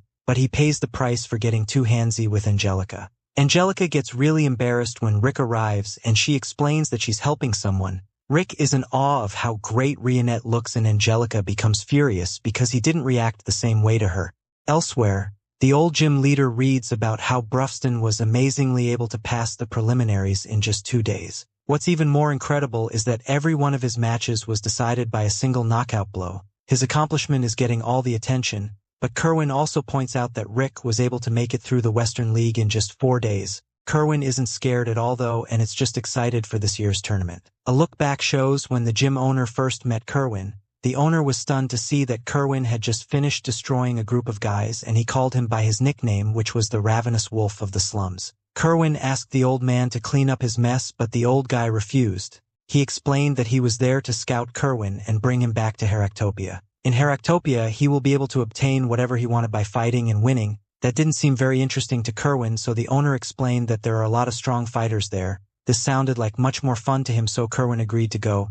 Kerwin has that same expression on his face now, and he explains that he hasn't been this excited in some time. Back with Rick, Angelica's still upset that Rick didn't look at her a certain way. Rick changes the subject and reveals that Snape was looking for her. Angelica's clearly surprised, but she denies knowing anyone by that name. The next day, the blocklay competition to decide the tournament participants begins. Only one entrant from each block can participate in the final tournament, so it will be really intense. Angelica faces off against some chick named Helen, but Rick can tell that Angelica doesn't seem like her usual self. Angelica's really tense, but she still manages to win. Rick is up next, and he uses one of his 8 secrets of going easy to defeat his opponent. Rionette is pleased to see that Rick's getting better at holding back, but Angelica thinks he's just as ridiculous as ever. The two then take turns winning fights until there are only 4 bouts left. Rick wants to discuss tactics because they have to win every fight, but Angelica says that she doesn't need it. She faces off against her next opponent, and Rick has impressed to see her combining her physical techniques with magic. However, Rick can tell that there is something dangerous about her opponent. This guy breaks through her magic, and he manages to land a devastating punch. Rick is concerned she takes some serious damage, and it is announced that Angelica has been defeated. She fought hard to press her opponent, but the guy named Taylor destroyed her with a single blow. Angelica gets healed, but her pride is still injured. Rick says that she was impatient and stubborn while fighting, but this just gets her more upset. Rick keeps trying to tell her that she could have won if she was more focused, so he wonders if something is bothering her. Rick isn't even sure if he will be able to do anything, but he wants to try and help her. His kind words get Angelica to give in, and she reveals that Snape is her fiancé. She explains that a year ago her parents passed away in an accident. Her and her siblings took on the responsibilities of the household, but they were inexperienced and fell into great financial difficulties. Their evil grandfather stepped in and made a deal with Snape. Snape promised to provide them with a large sum of money, but he demanded that he be allowed to marry Angelica. Rick has a seriously delayed reaction to the news, and Angelica becomes furious by his lack of ability to process information. She goes on to explain that we're trying to stop their marriage. She discovered that Snape had become the main sponsor for the tournament. She prepares to reveal what Snape's true intentions are, but they are interrupted by some commotion. They find that some lizard guy that Angelica is horrified of is causing a stir, and he's being confronted by the guy that easily defeated Angelica earlier. Taylor tries to stop the lizard man from hurting a woman, but the lizard man tells him that he's getting too cocky. Angelica's then shocked when the beast knocks Taylor out with just one blow. A waitress tries to calm the monster down, but he just ends up bothering her as well. Angelica jumps in to stop him, but this just infuriates the guy. He attacks Angelica, but Rick shocks everyone by stepping in and telling the guy to calm down. Just then Snape arrives and stops the lizard man named Geese. He tells him to save it for the tournament, so Geese leaves. Snape apologizes to the bar owner and explains that Geese is his brother. There is no one strong enough to beat him, so he is troublesome to deal with when he gets violent. Snape checks on Angelica, and he's glad to hear that she is not hurt. Snape leaves, so Angelica explains the connection between herself, Snape, and the tournament. Snape promised to give her family a very large amount of money, but her investigation found that Snape's company doesn't have nearly enough to pay. This made her realize that Snape intends to earn the money through the tournament. Rick uses his brain to determine that Snape is going to use the sponsor slot to fix the outcome of the tournament, and Angelica confirms it. Because of this, Angelica decided to win the tournament so Snape couldn't uphold his end of the deal, and the engagement would be cancelled. The problem is that Snape used his sponsor slot on Geese, and she knows that she can't beat him. Angelica is stunned, though, when Rick offers to train her, and she begins to fear for her own life. The story continues. We see Rick says that this training will be harsher than anything Angelica can't even imagine, but she tells him not to hold back. Angelica is shocked, though. When Rick puts some weights on her, Rick just tells her to remember her strengthening magic, so she doesn't end up dying, but Angelica wishes he would explain the training to her first. Rick ignores her pleas and just drags her along as he runs. Angelica freaks out if she has no idea what's going on, so Rick explains if she can get her body used to fast movement by getting pulled by someone faster. Angelica has some really good acceleration, but her problem is that she loses her stability after that. Angelica begs him to stop for a moment, but Rick declares that the key to rapid improvement is to kick it up a notch. When you think you're at your limit, Rick assures so that it won't be so bad because there are only 6 more hours left of this. When it's over, Angelica can't believe that her legs are still attached to her body because she thought they fell off a long time ago. Rick went through the same exact training, and he even died 3 times on his first day. Angelica's proud to have survived, but Rick reveals that they still have afternoon training coming up after a short lunch break. Angelica begs for it to be over, but Rick seems to have selective hearing, as he just says that they will meet again in an hour. After 5 more days of training, Angelica convinces herself that she didn't run away from training, and she just made a tactical retreat to protect her mental health. She is confident that Rick won't find her, but she is very wrong. Rick looked for her all over the country, but Angelica is shocked because it's only been 15 minutes since she ran away. Rick surprisingly understands why she ran away because he did the same thing during his 2 years of training. He ran away dozens of times, but he also died tens of thousands of times too. One time, Alysseret even had to share her mana with Brufston so he could revive Rick another 2,000 times. This meant a lot more training and dying, so Rick had to get used to it. Rick was on the verge of giving up several times, but Brufston always gave him words of encouragement. He told him to compare their regret he would feel if he gave up versus his current suffering. The weight of giving up was always heavier, so Rick kept going. Angelica then describes all the things she hates about being a noble. Because of all those things, she decided to contribute to her family as someone who fights and not a noble lady. This is why she dreams of becoming the first special class woman knight. Angelica doesn't want to feel the weight of regret either, so she's once again ready to train. Angelica's better suited to using a sword, but the tournament doesn't allow weapons. Because of this, Rick thinks it would be best to teach her techniques that turned her hands into a sword. To do this, Rick has invited Rionette to join their training. A while later, it's time for the last match between the top spots of Block C. This is Angelica's fight, but she's growling like a wild beast for some reason. The audience knows that Angelica's elegant fighting style won't work against this specific opponent, but there's something different about her. The fight begins and everyone is shocked to see her attack like a brute, and she instantly wins. Rick is pleased with the results of the training, but Angelica seems to be in some sort of trance. Afterwards, Mizet and Elissaret returns after following a lead about one of the other orbs. Unfortunately, it led to nothing. Mizet then tries to get fresh with the waitress, but he just gets rejected. That night, Brufston explains to Mizet that they will get another orb if they win the tournament. Elissaret wants to join the tournament as well, but Rick fears that she would destroy the entire place if she did. Rick explains that he's been training Angelica, but she's disappointed because there isn't enough time for her to train more. Everyone encourages her, and they point out that even a little training will help drastically. Elissaret has no clue what they're talking about, but she still tells everyone to do their best. After everyone gives their words of encouragement, Angelica is ready to give her all. The next day, the Fist King tournament begins. The first matches are announced, and we get a look at whom Rick, Angelica, and Geese are fighting. Rick is just glad that he doesn't have to face Brufston, because if he did, then he would just give up. Brufston's opponent is some fish-looking guy, and Brufston's bald friend cheers him on. Kerwin is there as well, but someone in the audience is worried about his condition. Cyclops isn't worried though, because he is sure that Kerwin will win no matter what condition he's in. The audience begins to make bets on who will win, but Angelica has noticed something.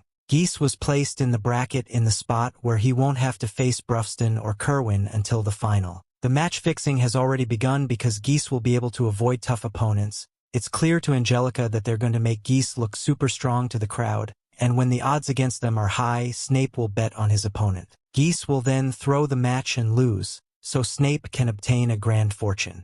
Angelica will meet him in the second round though, so she is determined to ruin their plan. A little later, Kerwin says that he's happy to see Brufston and Rick at the tournament.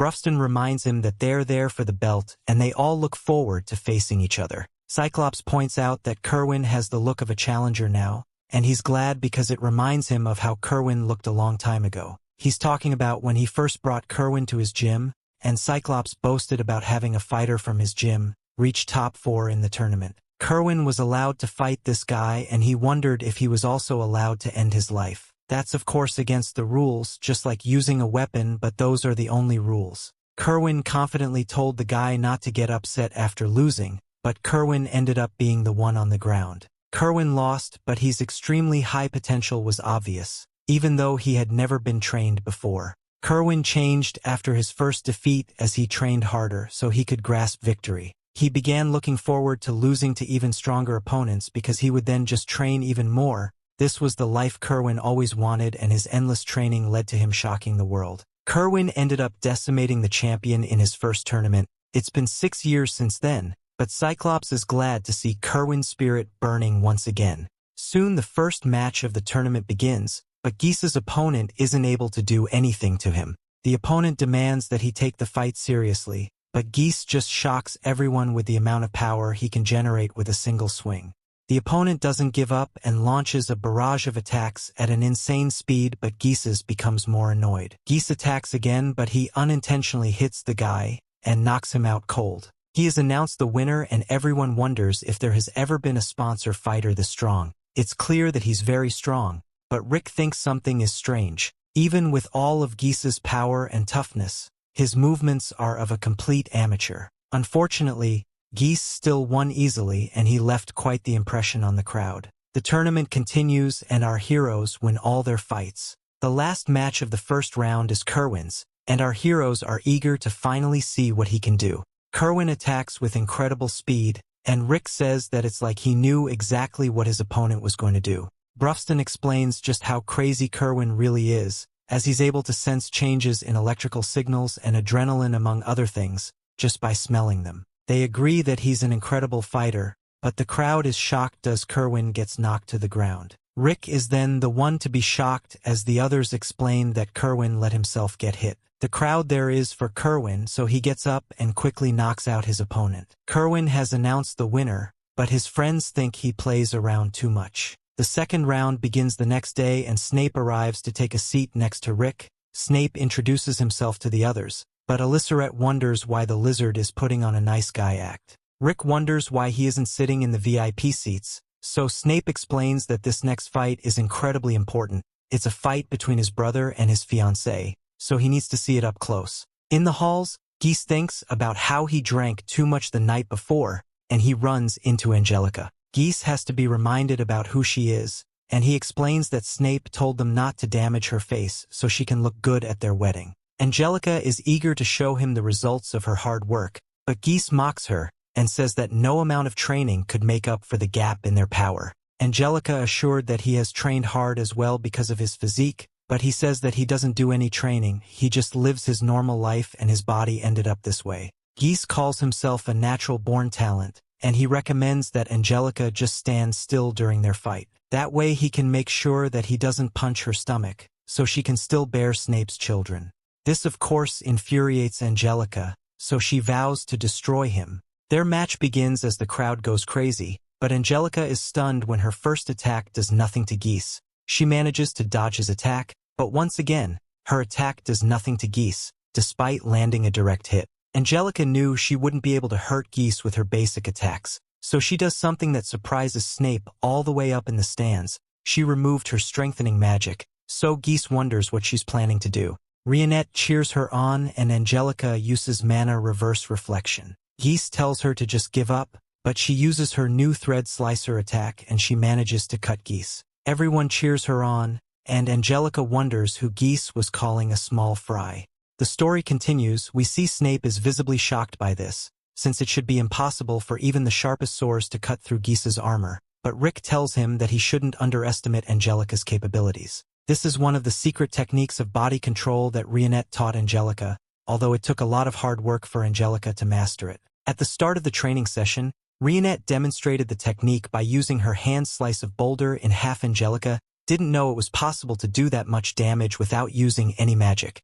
Rick told her that this is the technique he wanted to learn, but Angelica didn't believe there was any chance she could learn such a strong skill. Rionette assured her that it wouldn't be that hard, since even Rick was able to learn it eventually, although he still isn't as good as Rionette. They tell her that the trick is to feel the air and swing through completely, and since they believe that she can do it, Angelica trained more than she ever has before until she was finally able to utilize the thread slash, although she had to make some adjustments for her body. She uses her magic to channel it into one powerful blow, and normally this would put too much strain on her body. But after all that training with Rick, she's able to handle it. With this technique she can now consistently damage Geese, but that doesn't mean she's guaranteed to win against him, as Geese is still stronger than her. Geese punches the ground to create a dust cloud, and while Angelica's vision is obscured he attempts to knock her out, but Angelica managed to lean back in time. That was a close one, but Angelica is confident that she won't fall for that move again, so she relentlessly darts around the arena and slashes Geese.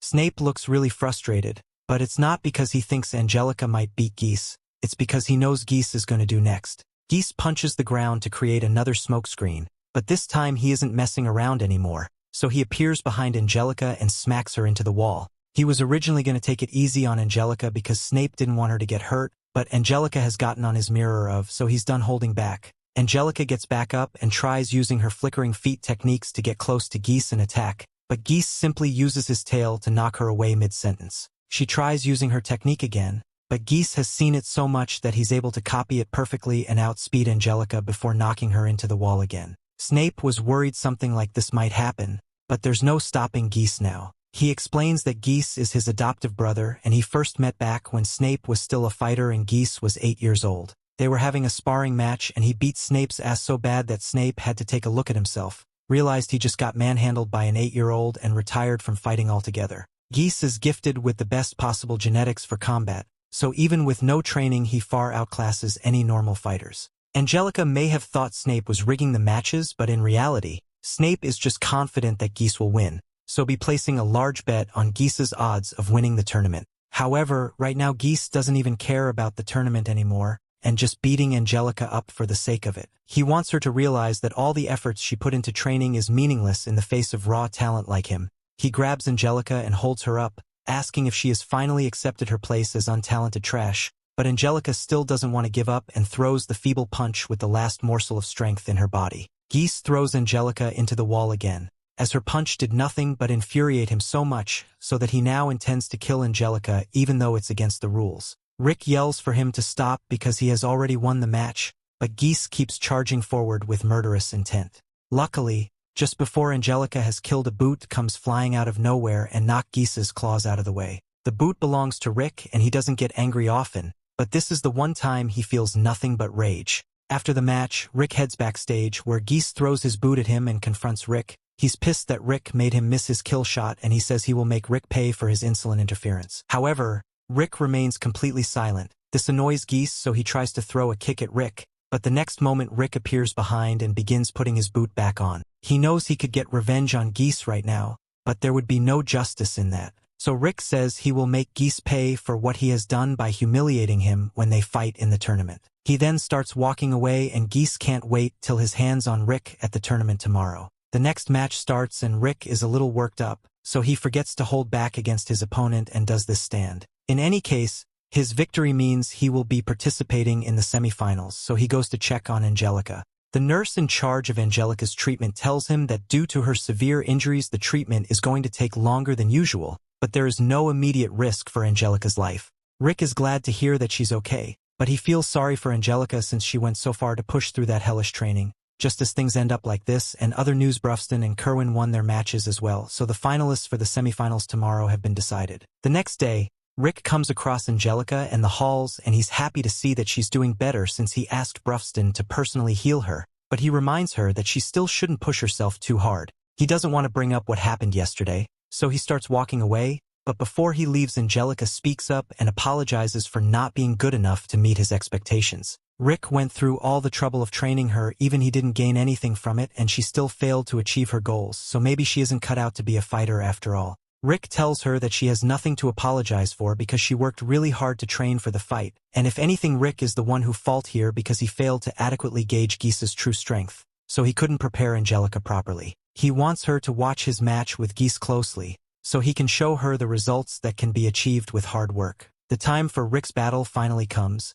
and he is standing across from Geese, but surprisingly Geese actually seems concerned about Angelica. He says he was thinking about apologizing to her later, and for a moment Rick thinks Geese might have actually learned his lesson and feel bad about what he did. But then Geese says he only feels sorry for Angelica because she has to live the rest of her miserable life with the knowledge that she will never be good as him. Rick runs up to Geese to deliver the first blow of the match and Geese just stands there waiting for Rick to do his worst because he believes there is no way someone like Rick could ever hurt him. However, as Rick clocks him across the face, Geese falls to his knees and shocks. Rick mocks him for being knocked down by a single punch when he claims to be so much stronger than him. Geese gets back up and charges at Rick wildly, but Rick evades the punch and palm strikes air straight out of Geese's lungs. Angelica is amazed that a basic attack was able to do damage to Geese, so she assumes it must be because of Rick's superhuman strength. However, Rionette corrects her and explains that Rick is barely using any strength at all. Rather, he is using the second technique of body control to damage Geese.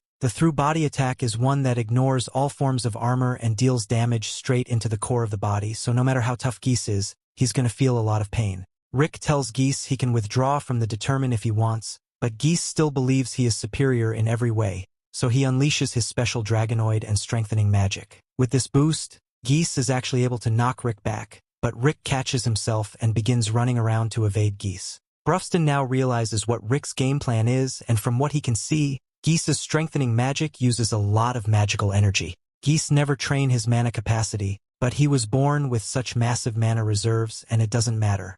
Rick tries to attack again, but with Geese's reinforced body the technique now has no effect, so Geese slashes at Rick and kicks him away. Geese throws another punch at Rick, but this time he's starting to look like he's getting tired, while on the other hand, Rick doesn't have even a single scratch. Rick has been using one of the other techniques of body control called flowing strikes, and this technique allows him to disperse the damage from the attacks Geese has been delivering, so he's pretty much unharmed. Geese is enraged that Rick isn't taking this fight seriously, but Rick explains that he is actually fighting seriously. He is intentionally restricting himself to match Angelica's stats, and he intends to be using nothing but Angelica's full strength. Geese declares that he will make Rick regret looking down on him and prepares an all-out attack, but because he is so tired, he is losing control of his magic, which allows Rick to easily punch through his defenses. Geese doesn't understand how he is losing to Rick when he is only using Angelica's level of strength, but he has never trained to the point of being tired before, so his body doesn't know how to handle it. Snape is amazed that Rick is actually winning and asks if Rick possesses even more talent than Geese, but all the others immediately tell him that Rick has almost negative levels of talent. All the strength he possesses is a result of pure hard work, which is something Geese could never understand. Being able to push yourself to the limit and keep going is true strength, and Geese does not have that. Geese tries to punch Rick once more, but Rick catches it and sends a wave of force through Geese's arm. He acknowledges that Geese is definitely a prodigy and definitely has the potential to be the strongest in the world, but he's still only at level 1 on his path to growth. The truly strong are those who have taken their talents and trained beyond human comprehension. He is sure Geese must have thought he was the strongest in the world, but that's only because he has never run into anyone who actually beat him. Geese doesn't want to accept that he just can't beat Rick, so he decides to use his trump card and calls on his ancient dragon blood to transform. Now he's pretty much a dragon, and Rick is having trouble keeping up with his attacks again. Rick tries another through attack, but it does absolutely nothing to Geese's new form. He's gotten stronger, more durable, and his attacks are even faster than before, so he's getting pushed around easily. Rick is forced to admit that Geese's talents are actually too great for Angelica to overcome, as there's no way she could ever be in with her current level of power, but that doesn't mean she can't do it eventually. With a little hell is training, Angelica will be able to outclass Geese's power, and Rick is going to give a demonstration of what that would look like. After 6 months of training, Angelica's speed would be so high that she could blitz Geese easily, and after 9 months her strength could easily overpower him, and after a year of training she would be too fast for Geese to even see.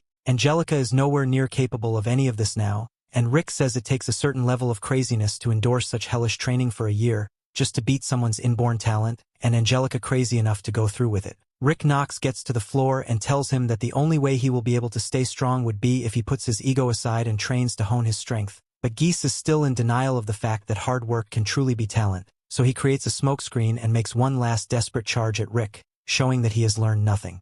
Rick decides that it is time to end it, so as Geese approaches he uses the thread slash technique and slices through Geese's chest, which knocks him down and makes Rick the winner of this match. Once Rick is declared the winner, the crowd goes wild for him and Angelica thanks him for what he did. She promises that she will train hard and someday reach Rick's level of strength, and Rick is glad to hear that she's feeling motivated again. Angelica then looks over to Snape and she was expecting him to be in a frenzy over Geese's loss, but he actually looks really calm. Snape tells her that it is indeed a painful loss, but at the same time Geese was an arrogant to feels kind of good for Snape to see him get beaten. He may not have won any bets today, but he's satisfied regardless. Angelica tries to rub it in his face that he no longer has the money to uphold the marriage contract, so he can't marry into a noble family anymore, and Snape admits that it's a real shame that he won't be able to marry Angelica anymore, but it was never about marrying to a noble family for him. He just genuinely liked Angelica, and that is surprising to her. The next fight of the day is Bruffston versus Kerwin, and Kerwin is really pumped for his fight. He can tell that Bruffston is insanely strong because he can't find a single opening in his defenses,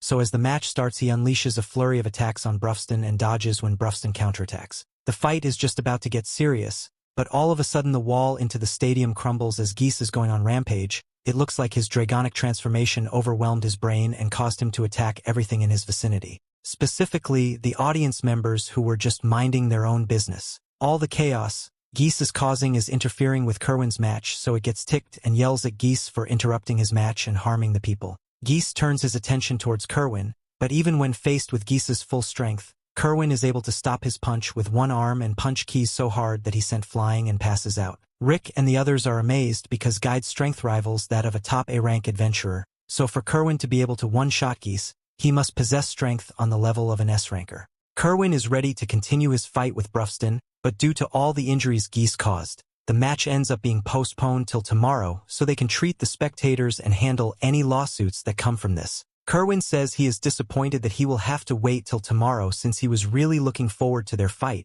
but Bruffston think he's telling the truth because he can sense some doubts within Kerwin's punches. Later, since there are no more matches scheduled for today, the group heads back to the restaurant to grab a bite to eat. However, Rick isn't with them, so Angelica asks what he's up to and Rionette explains that he went on a quick 700-kilometer jog, so he should be somewhere near the border by now. We cut to Rick as he arrives at the town border, but before he turns back, he notices a mountain over in the distance that reminds him a lot of Rionette. A few moments later, he sees a small dust cloud come from that same mountain, so he's curious and decides to go investigate it, and once he gets there, he finds Kerwin in the middle of a training session. Kerwin chose to come all the way out here specifically because no sane person would ever randomly pass by, but since Rick is here anyway, Kerwin decides to make good use of him as a sparring partner. Rick was surprised by Kerwin's sudden attack, but he decides to go along with it and fights back against him. However, Kerwin effortlessly dodges thanks to his foreseen ability. Rick tries throwing another punch and the force behind it surprised Kerwin,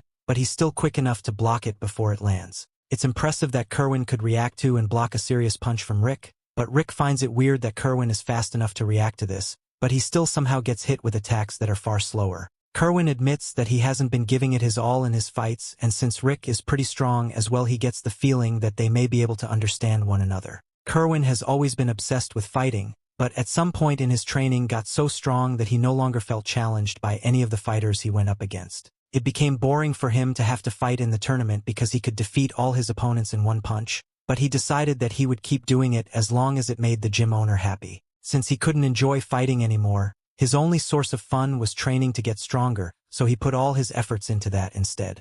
One day he overheard the gym owner talking with his account about how they have been losing viewership for the tournaments recently. People started getting bored of the fights once they realized that Kerwin would always win in one punch, and that's hurting ticket sales. The accountant suggested doing something to keep the fights interesting, but the owner didn't want to force Kerwin to lose fights on purpose just to keep the crowd invested. By the time the next match came, Kerwin had a lot on his mind since he didn't want to continue meaning as it made the owner's business suffer. But while he was deep in thought, his match started and his opponent already threw a punch. However, it was taking 3 to 4 business days to arrive, so Kerwin could have dodged it if he wanted to. However, he chose to take the hit instead and lose on purpose to keep the crowd excited. Over time he learned to adapt his strength as he fought in order to keep people guessing so he can still win tournaments, but he hasn't been able to use his full strength in battle in a long time. Rick understands what Kerwin means, but since he's facing Brufston tomorrow, Rick says he won't have to worry about needing to hold back. In fact, for his own good,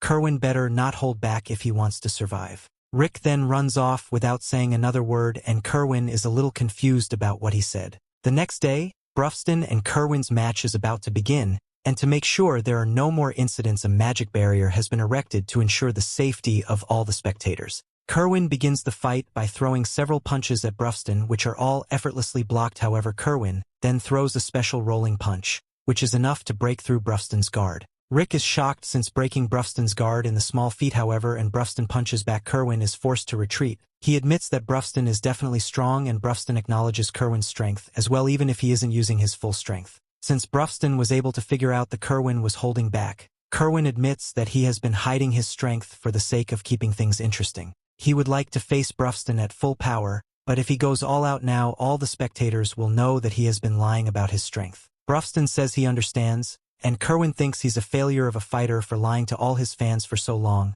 but Brufston doesn't see it that way at all. Kerwin only did what he did for the sake of his fans, and Brufston can respect that, so he says he will fight in a way that matches the level of strength Kerwin usually uses. To do that, he's going to fight using only 2 fingers, and not move from the spot he's standing in.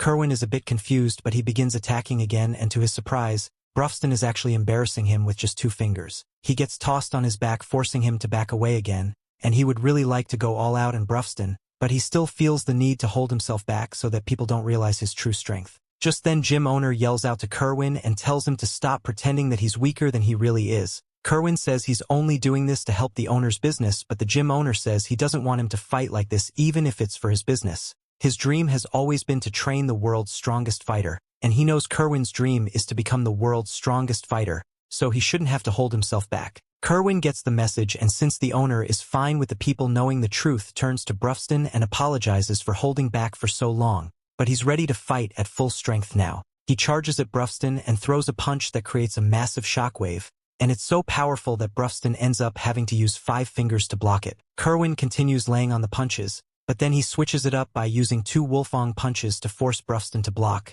and while his arms are up, Kerwin goes for a kick straight to the gut. However, Brufston doesn't even budge it and grabs Kerwin's leg and then throws him across the arena. Kerwin manages to break his fall by using the steel body technique, but the crowd is starting to realize that he's a lot stronger than he was a second ago, so he must have been holding back this whole time, and they begin to murmur amongst themselves about how he deceived them. Kerwin hears all the bad things they are saying about him, but it's already too late to go back to how things were before, so if he's just going to focus on throwing everything he's got at Brufston, he begins chanting a fifth nature fire spell and cast a hell flame wave in Brufston's direction. Everyone is surprised by this, since beastmen like him are usually terrible at magic, so the fact that he can cast such an advanced spell speaks volumes to the amount of training he must have undergone. His power qualifies as that of a true genius on the level of Brufston and the others, but Brufston nonchalantly kicks of a rock and uses it to block the flames. Kerwin then uses Blink Step to get close to Brufston, and as soon as he is within range, he casts his 7th nature spell to bind Brufston in place and then proceeds to cast an 8th nature meteor spell. The others in Rick's party are pretty impressed with what Kerwin has done so far, but Rick is really worried because Kerwin is way stronger than he thought he would be, so at this rate Brufston is going to stop holding back against him. As the meteor is about to hit, Brufston commends Kerwin on his strength and then proceeds to one-shot the meteor out of existence. Once the dust has settled, Brufston tells Kerwin that he has felt his conviction to fight with everything he has, so as a display of respect, Brufston promises to stop holding back as well and gives Kerwin quarter thumbs up. The quarter thumbs up is a gesture done among the orcs when there is a dispute, and it basically means that respectfully someone is going to catch a fade. As Brufston begins walking towards Kerwin, he hits an instinctive feeling that he's about to get his ass beat with efficiency. When Brufston throws a punch, Kerwin barely manages to evade a direct hit, but the pressure from the punch is still enough to send him flying. Kerwin gets back up and tries throwing all the high-level magic he can at Brufston, but doesn't even make Brufston blink. He then dashes forward and lands a blow in Kerwin's abdomen, sending him flying backwards. The only reason Kerwin managed to survive was because he layered all sorts of defensive techniques to defend himself, but that punch would have killed a regular fighter. Kerwin is having trouble getting back up, and he contemplates just giving up since there's no way he can win against Brufston, but his fighting spirit won't allow him to quit just because he is faced with a strong opponent. Even if he is out of mana, he still has the stamina to keep going. However, after punching Brufston for a while, his stamina runs out as well. He's really out of juice this time, and he finds it hard to believe that someone as strong as Brufston actually exists in this world, but just as he's about to give up, he hears the crowd begin to cheer for him. After seeing him fight with such conviction, they don't care if he was holding back before. What they want to see now is Kerwin doing his best to win no matter what. With the support of the crowd behind him, Kerwin gets back up and puts every ounce of strength he has less into a single punch. He doesn't have mana or stand on the left, but his fighting spirit tells him forward to deliver a punch with all his techniques combined, and the power he unleashes is far greater than anything he has done so far, but Brufston still stands unharmed by the end. He praises Kerwin for such a splendid display of fighting spirit and asks if he has unleashed everything he has in him. Kerwin stares at the ground in defeat because even his most powerful attack wasn't able to phase Brufston, but then he notices that he actually managed to push Brufston backwards with his attack, so he is satisfied with the results of this match and says he has no regrets. So Brufston punches him and Kerwin falls to the ground unconscious, but even so he's still got a smile on his face. Brufston's friends cheer for his victory and Rick congratulate him on defeating the champion. Angelica thinks that such an overwhelming victory against the champ is incredible, but Brufston says that Kerwin was very impressive. Rick is just glad that they will for sure get the jewel now and all he will have to do is withdraw. Brufston interrupts him though, and just says that he's looking forward to their match. Rick realizes that he's in great danger and loses a bunch of hair from the overwhelming stress. Elsewhere, Kerwin reads articles about his loss and how he had been deceiving everyone. Kerwin feels like he has become the villain, but gym owner assure that everything will be fine. He is more interested in Kerwin's final move because he never knew he had such a powerful attack in his arsenal. Kerwin explains that the move just came to him because he was so absorbed in the moment. Kerwin feels guilty about lying to everyone, and even worse about losing. The owner knows that he was just being considerate and reminds him that losing isn't a big deal because he can just train hard and get stronger again. Kerwin wonders why he looks after him so much, so the owner explains that he's like a son to him. Brufston interrupts and offers to treat Kerwin's wounds.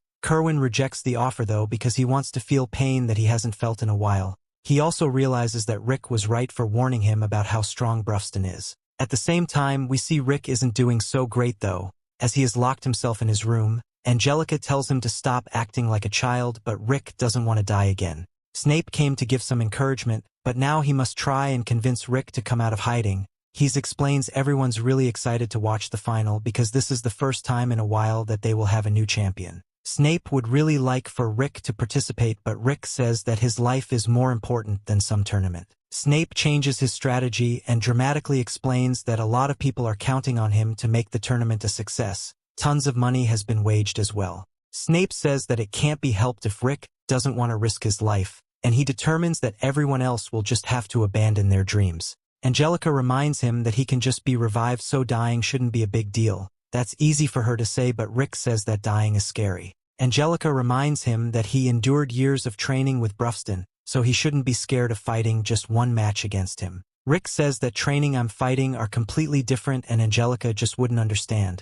Angelica is hurt by these words, and she realizes that she has been wrong about Rick all along. Just then Mizet wonders if Rick thought about how strange it was that Brufston had a perfect training plan prepared on the first day he arrived. Rick thought that they were just ready to train any allies they encountered, so they could defeat Kaiser Alsapiet. This wasn't the only reason, as Mizet reveals that Brufston was always waiting to train up someone he could fight on equal ground. Orcs have a culture of fighting, but Brufston is so strong that he has never once had an even fist fight. He has felt alone since childhood, so it's his dream to one day fight on equal ground with someone. Mizet is sure that Brufston was hoping that his fight with Rick would fulfill his dream, so he wants Rick to take that into consideration. Elissaret also offers her 2 cents, and Rick is in some thought. He has a memory of when he first met Brufston and he was terrified. Just from their handshake, Brufston could tell that Rick didn't have any fighting experience, and he had the lowest magic capacity. Rick thought that Brufston was just the same as all the people who denounced his dream, and he assumed that he would tell him to give up on becoming an adventurer. Rick was shocked because this was not the case, and Brufston just told him that he would have to train hundreds of times harder than someone with talent. Rick couldn't believe that he was accepting him, and Brufston just wondered if he was ready to endure that kind of training. Back to the present, Angelica is furious about Rick's behavior, and she wonders if Brufston's training was really that terrifying. Mizet explains that it was hell on earth, and he's surprised that Rick didn't go crazy enduring it. How Rick managed to last for over 2 years is a complete mystery. Angelica's in disbelief because Rick has no skill, but he decided to put himself through grueling training at the age of 40. The others revealed that Rick actually has an inborn skill, but the activation requirement is tricky. Its strength can't be controlled, and it takes a huge toll on Rick's body. Because of this, Brufston forbade the use of it. Back at the inn, Rick wonders if he is pathetic. Rionette doesn't think so, but she says that she would like Rick even more if he fought for Brufston's sake. The day of the final match finally arrives, and Snape is more nervous than anyone because he fears that Rick will withdraw right before the fight. Rick is waiting nearby, and he explains that he is over his fear. He has determined all he has to do is throw everything he has learned at Brufston. Rick tries to act super confident, but it's obvious that he's still terrified. In the arena, the announcement reveals the long list of rewards for the winner. Rick is still terrified, so Rionette whispered something into his ear. Both fighters take the field, and Rick declares that he will be giving everything he has. Brufston looks forward to it and instructs Rick to take everything he has taught him and send it right back to him. No one has any clue about who might win because they are both so powerful, and the match begins. Rick starts off by using the flickering feed technique, but it's way faster than Angelica has ever seen. Rick eventually stops, and Brufston is very impressed because Rick managed to make him bleed. Snape wonders what kind of magic is being used, but Angelica reveals that they haven't used any magic at all. Their movements are way too fast for Snape to see, so the others explain that Brufston blocked several blows, but Rick managed to hurt him using thread slash.